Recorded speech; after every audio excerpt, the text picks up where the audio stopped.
দক্ষিণ ভারতীয় কারাটের খেলোয়াড় কেম্পিয়াজি, তার নাত বউ তিনি দোহাতে থাকেন কাতারে। তো গত বছর আমি দোহাতে গেছিলাম, উনি আমার সাথে দেখা করলেন যে এরকম আমার কেম্পিয়াজি এত ফুটবল খেলেছেন, এত কিছু খেলেছেন, কিন্তু সেই হিসাবে তাকে আর মনে রাখা হয় না, তো যদি কিছু করা যায়। তো আমি তাকে সহযোগিতা করলাম, তার নাম একটা জীবনী তৈরি হলো কেম্পিয়াজি নাম, সেখানে ফরওয়ার্ড লিখে আমি ওই বইটার প্রকাশ করলাম দোহা কাতারে। এবং এবার যখন 29শে জুলাই মোহনবাগানে উমাপতি কুমার মশাইয়ের বই রিলিজ হল, আমি কেম্পিয়াজি রাত্রিকে বললাম যে সামনের বছর আপনি আসবেন কলকাতায় IF-এর মাধ্যমে পশ্চিমবাংলায় যেন কেম্পিয়াজি সেই বইটা রিলঞ্চ হয়, সেটা আমরা চেষ্টা করি। উদ্দেশ্য কি হচ্ছে যে বর্তমান আমাদেরকে তখনই অনুপ্রাণিত করতে পারবে যখন অতীত আমাদের কাছে গৌরবোজ্জ্বল হবে, এবং অতীতের কাছ থেকে আমরা দৃষ্টান্ত পাবো যে অতীতে এই হয়েছে। কিন্তু অতীতকে রেখে যদি আমরা সন্তুষ্ট হয়ে যাই বা আত্মতুষ্ট হয়ে যাই, তাহলে হয়তো ভবিষ্যৎ গড়ার পরিকল্পনা হবে না। তো সেইটা আমার মনে হয় আজকে যারা রয়েছে তারা তাদের আজ থেকে 50 বছর আগের অভিজ্ঞতা আপনাদের সাথে শেয়ার করবেন।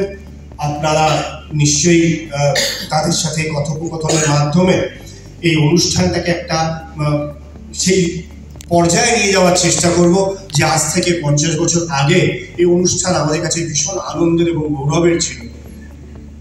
2025 থেকে অনূর্ধ্ব বিশ্বকাপ, অনূর্ধ্ব 17 বিশ্বকাপ প্রতি বছর হবে, এবং আপনারা জানেন অল ইন্ডিয়া ফুটবল ফেডারেশন ফিফার সাথে যৌথভাবে বেশ কয়েকটি ফুটবল একাডেমি ভারতে করার চেষ্টা করছে, যার মধ্যে একটি অলরেডি ভুবনেশ্বরে শুরু হয়েছে। আমরা কি স্বপ্ন দেখতে পারি না যে আবার অনূর্ধ্ব 17 আমরা আমাদের মেরিটে কোয়ালিফাই করব, এবং সেটা করতে গেলে কি করা দরকার? আর্সেন ওয়েঙ্গারের মতো প্রসিদ্ধ মানুষ, যিনি যুব ফুটবলার তুলে আনার ক্ষেত্রে ভীষণ ভীষণ খ্যাতিমান একজন মানুষ, তিনি যদি সম্পূর্ণভাবে নিয়োজিত হন ভারতীয় ফুটবলের 12, 13, 11 বছরের ছেলেদেরকে ট্যালেন্ট আইডেন্টিফাই করে গ্রো করানোর জন্য, ডেভেলপ করার জন্য, নিশ্চয়ই আমরা আন্ডার 17-এ মেরিটে কোয়ালিফাই করতে পারি। তো আমার মনে হয় সেটা একটা প্রথম ধাপ।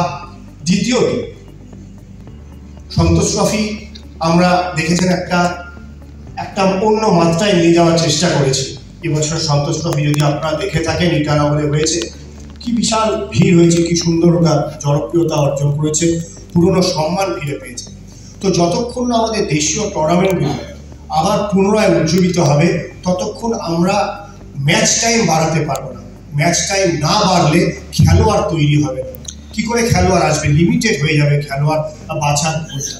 সেহেতু আমরা উড়িষ্যাতে কলিঙ্গ কাপ ফেডারেশনের সাথে সুপারের এখন নাম দিয়ে কলিঙ্গ কাপকে যেমন করা হয়েছে, বর্ধমানেই আমরা সম্ভবত আগামীবার থেকে নতুনভাবে শুরু করার চেষ্টা করব। IFA শিল্ডের জন্য IFA একাধিকবার আমার সাথে আলোচনা করেছে কিভাবে IFA শিল্ডকে ভালো করা যায়। ডুরান্ড কাপ আপনারা দেখছেন, আর আই লিগে আমরা প্রথম, দ্বিতীয় এবং তৃতীয় ডিভিশন করেছি। আশা করছি যত বেশি দেশীয় টুর্নামেন্টগুলো আমরা ব্যবস্থা করতে পারবো, তত আমাদের দেশীয় খেলোয়াড়রা খেলবে, এবং যে খেলোয়াড়েরা আজকে 50 বছর বাদে সম্মানিত হচ্ছেন, আশা করি আমরা একটা জেনারেশন তৈরি করতে পারবো, যে জেনারেশন আগামী প্রজন্মকেও সম্মানিত এবং গৌরবান্বিত করবে। আপনাদের সকলকে ধন্যবাদ, আপনারা ধৈর্য সহকারে আমাকে শুনেছেন, আর এই অনুষ্ঠান থেকে আরো উপভোগ করুন। একটা ফুটবলের অন্য মাত্রায় নিয়ে যাওয়া যাক।